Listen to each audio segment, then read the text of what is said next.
Good morning everyone. अब हम पढ़ेंगे कंबशन। कंबशन क्या होता है? Combustion of burning is a chemical process in which substance reacts with oxygen and gives off heat and light. Combustion क्या होता है? कंबशन या बर्निंग एक केमिकल प्रोसेस है जिसमें जो सब्सटेंस रहते हैं वो रिएक्ट करते हैं ऑक्सीजन के साथ और हमें हीट और लाइट देते हैं। The entire process occurs in the presence of oxygen, therefore combustion is also called oxidation। ठीक है, जो जितनी भी प्रोसेस होती है ये क्या होती है? ऑक्सीजन के प्रेजेंस में होती है, इसीलिए कंबशन को हम ऑक्सीडेशन भी कहते हैं। Thus, the oxygen in the process of combustion therefore it is called supporter of combustion। ठीक है, तो इसीलिए जो ऑक्सीजन जो हेल्प करती है कंबशन की प्रोसेस में उसको हम क्या बोलते हैं? कंबशन का सपोर्टर बोलते हैं।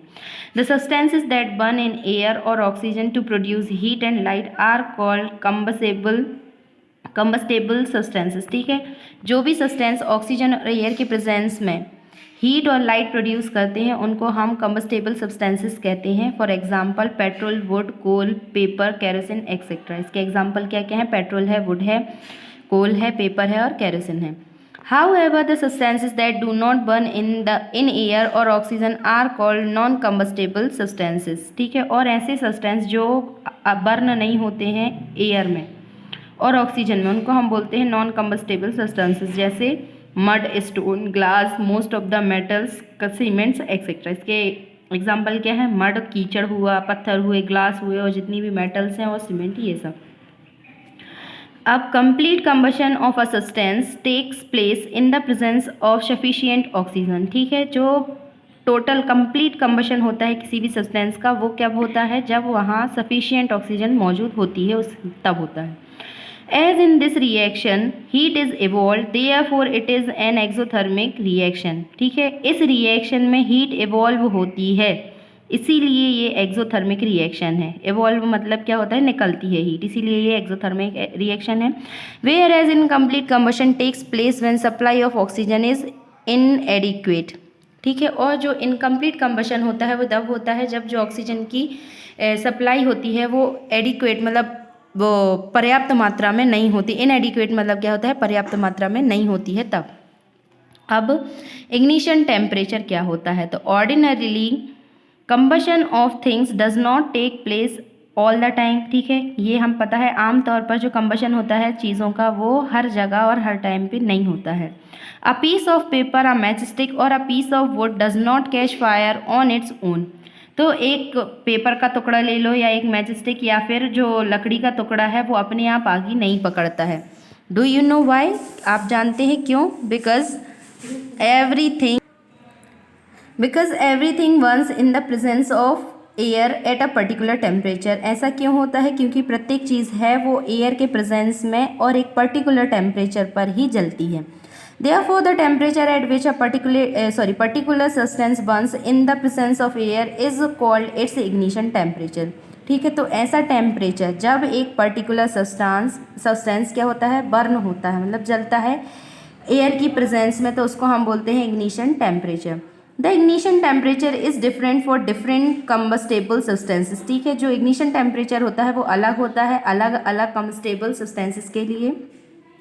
Some substances have very low ignition temperature while some have very high। ठीक है, तो कुछ सब्सटेंस होते हैं जिनका जो इग्निशन टेम्परेचर होता है वो बहुत लो होता है और कुछ होते हैं जिनका बहुत हाई होता है।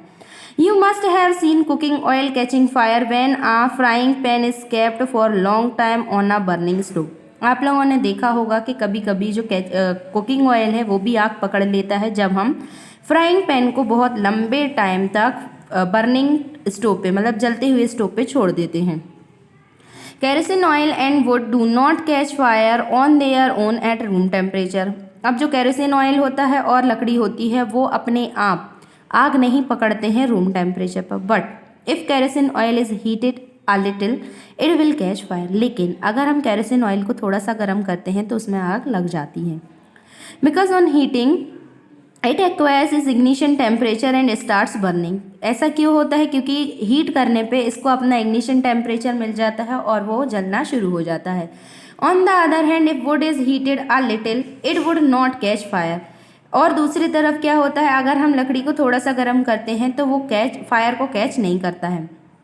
This is because the ignition temperature of wood is higher than that of kerosene oil. ऐसा क्यों होता है? क्योंकि जो लकड़ी का इग्निशन टेम्परेचर होता है वो केरोसिन ऑयल की कंपैरिजन में बहुत हाई होता है।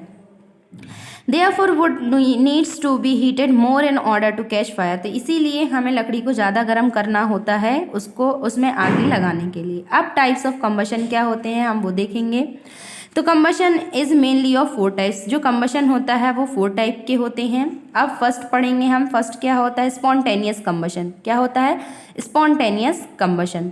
When a substance catches fires on its own and does not need external heat to start the combustion, such type of combustion is called spontaneous combustion।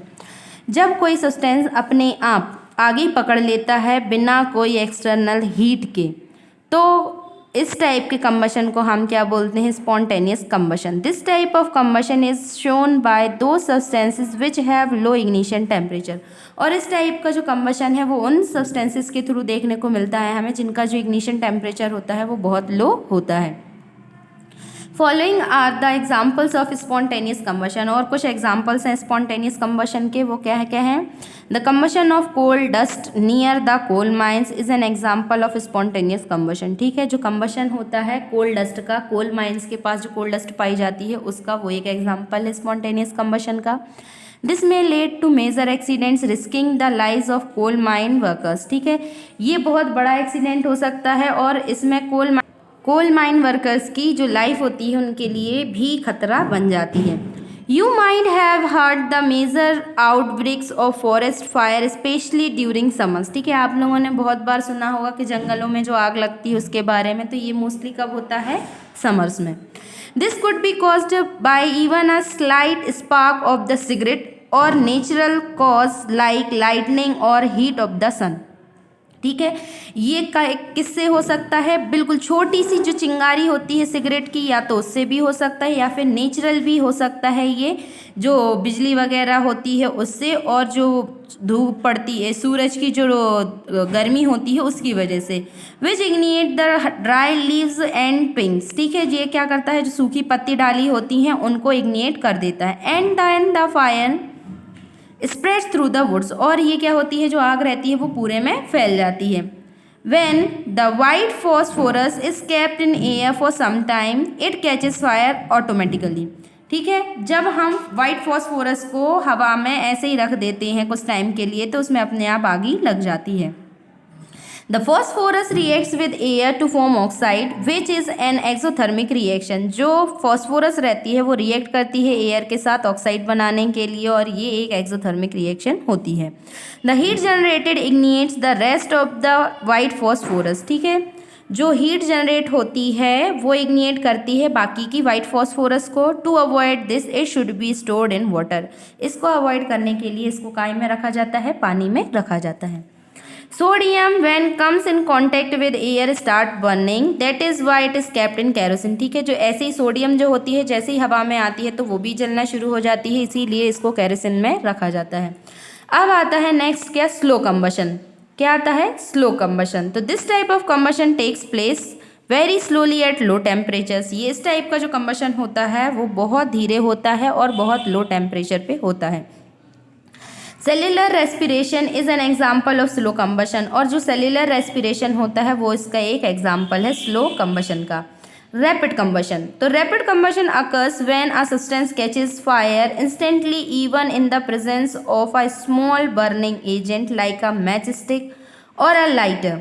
ठीक है, जो रैपिड कंबशन होता है वो जब होता है जब एक सब्सटेंस जो फायर है वो बहुत जल्दी क्या कर लेता है? कैच कर लेता है बहुत छोटे से बर्निंग एजेंट के प्रेजेंस में, जैसे कि कोई माचिस की तीली हो या फिर कोई लाइटर हो। And produce heat and light. और हीट और लाइट प्रोड्यूस करती है। In rapid combustion large amount of heat is released in a very short time. और रैपिड कंबशन में बहुत ज़्यादा अमाउंट में हीट रिलीज होती है बहुत कम समय में। Example of rapid combustions are lighting up of LPG gas stove in the kitchen which produces heat and light immediately। जैसे कि हम LPG गैस स्टोव जलाते हैं किचन में, वो इसका एग्जाम्पल है, और जैसे ही हम उसको जलाते हैं तो हीट और लाइट दोनों प्रोड्यूस हो जाती हैं। फिर आता है पेट्रोल, डीजल और kerosene etcetera catches fire easily even in the presence of a little spark. और जैसे कि पेट्रोल, केरोसिन और डीजल हुआ, उनमें भी जल्दी से आग लग जाती है छोटी सी चिंगारी से ही। अब आता है एक्सप्लोजन। तो a sudden combustion reaction in which large amount of gases are evolve along with heat, light and sound are called explosion. ठीक है, अब जो एकदम से कंबशन होता है जब बहुत ज़्यादा अमाउंट में हीट गैस निकलती है और हीट के साथ, लाइट के साथ और साउंड के साथ, तो तब हम उसको क्या बोलते हैं, एक्सप्लोजन। और इसके एग्जांपल्स क्या हैं, बस्टिंग ऑफ क्रैकर्स, जब हम क्रैकर्स जलाते हैं, जैसे कि अभी दीपावली में देखा होगा आप लोगों ने, जो क्रैकर्स जलाते हैं तब वो धुआं और आवाज़ वगैरह निकलती, उसको हम बोलते हैं explosion. This type of combustion is used for exploding rocks and mountains for making roads. इस टाइप का कंबशन कब किया जाता है, चट्टानों को और पहाड़ों को तोड़ने के लिए किया जाता है, रोड बनाने के लिए। The explosive used is dynamite, और इसमें जो एक्सप्लोजिव यूज होता है उसको हम क्या बोलते हैं, डायनामाइट। अब देखेंगे हम कि क्या नेसेसरी कंडीशंस होती हैं कंबशन के लिए। तो following conditions are required for combustion of combustible substances. Combustible substances के लिए, कंबशन के लिए हमें इन कंडीशंस को फॉलो करना चाहिए और ये बहुत ज़्यादा ज़रूरी होती हैं। पहला क्या है, continuous supply of supporter of combustion, जो कंटिन्यूस सप्लाई देनी चाहिए हमें जो कंबशन का सपोर्टर है उसके लिए। Combustion takes place in the presence of supporter of combustion which is oxygen. ठीक है, ये सभी को पता है कि कंबशन जो होता है वो तब होता है जब वो उसका जो सपोर्टर रहता है वो प्रेजेंट होता है वहाँ, और कंबशन का सपोर्टर कौन होता है, ऑक्सीजन। ठीक है, तो जब ऑक्सीजन ज़्यादा मात्रा में होगी तो कंबशन अच्छे से होगा। Thus adequate supply of oxygen is essential for burning, इसीलिए पर्याप्त मात्रा में हमें ऑक्सीजन की ज़रूरत पड़ती है जलाने के लिए। If supply of oxygen is cut off combustion stops, अगर हम क्या कर दें, ऑक्सीजन की सप्लाई को बंद कर दें तो कंबशन भी रुक जाता है। इसके लिए हम एक एक्टिविटी देखेंगे। तो to show that oxygen is necessary for combustion, क्या देखना है हमें इस एक्टिविटी में कि जो ऑक्सीजन है वो बहुत ज़रूरी होती है कंबशन के लिए। तो इसके लिए हमें मटेरियल रिक्वायर्ड क्या क्या पड़ेगा, एक कैंडल, ग्लास जार चाहिए पड़ेगा और एक मैच बॉक्स चाहिए पड़ेगा। अब इसकी प्रोसीजर क्या रहेगी, take the candle and light it up, हम एक कैंडल लेंगे और उसको क्या कर देंगे, जला देंगे। Now take the glass jar and invent it on the burning candle, अब हम क्या करेंगे, एक ग्लास जार लेंगे और उसको कैंडल के ऊपर रख देंगे, इस तरीके से ढक देंगे कैंडल को। अब ऑब्जर्व क्या करेंगे हम, तो you will observe that after some time the candle extinguished, this is because the oxygen contained in glass jar is used up by the process of combustion. अब आप ये ऑब्जर्व करेंगे कि कुछ देर बाद जो कैंडल है वो बुझ जाती है। ऐसा क्यों होता है, क्योंकि जो ऑक्सीजन इस ग्लास जार में मौजूद होती है वो पूरी यूज़ कर ली जाती है कंबशन की प्रोसेस से। To continue the process more oxygen is required, अब इस प्रोसेस को कंटिन्यू करने के लिए हमें बहुत और ज़्यादा ऑक्सीजन की ज़रूरत पड़ेगी। But due to the inverted glass jar oxygen from the air is not able to reach to the candle, लेकिन जैसा हमने उसके ऊपर ग्लास जार को ढक दिया है तो जो एयर है, ऑक्सीजन है एयर से, वो एबल नहीं होगी कैंडल के पास पहुंचने के लिए।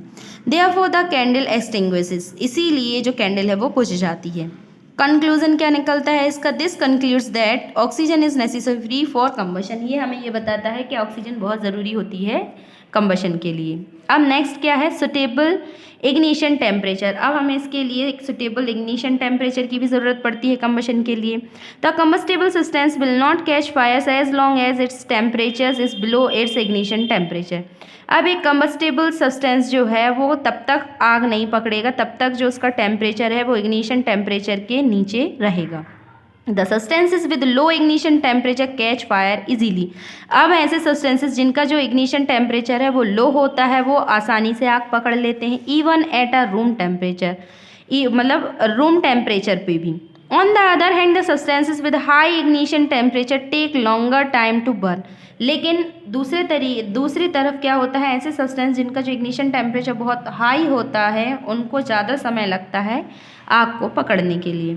Thus suitable ignition temperature is required for the combustion, इसीलिए हम कह सकते हैं कि कंबशन के लिए हमें बहुत सुटेबल इग्निशन टेम्परेचर की ज़रूरत होती है। अब हम एक एक्टिविटी देखेंगे, क्या है इस एक्टिविटी में, to demonstrate that suitable ignition temperature is required for the combustion. अब हमें इसमें ये बताना है कि हमें सुटेबल इग्निशन टेम्परेचर की ज़रूरत पड़ती है कंबशन के लिए। तो take a piece of wood, a piece of paper, a petri dish और चाइना क्ले बाउल और एंड अ मैच बॉक्स। ठीक है, अब हमें क्या करना है, एक लकड़ी का टुकड़ा चाहिए, एक पेपर का टुकड़ा चाहिए और एक चाइना डिश चाहिए है हमें, और एक मैच बॉक्स चाहिए है।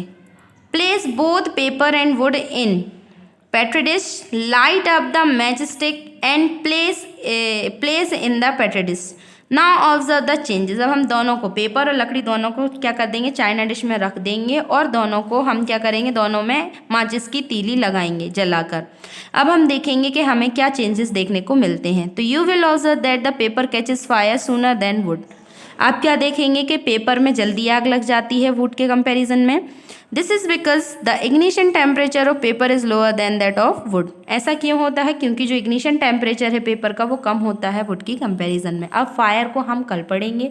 इस टॉपिक में आप लोगों को जो भी समझ में नहीं आया हो बेटा वो पूछ लेना। Thank you and have a nice day all of you.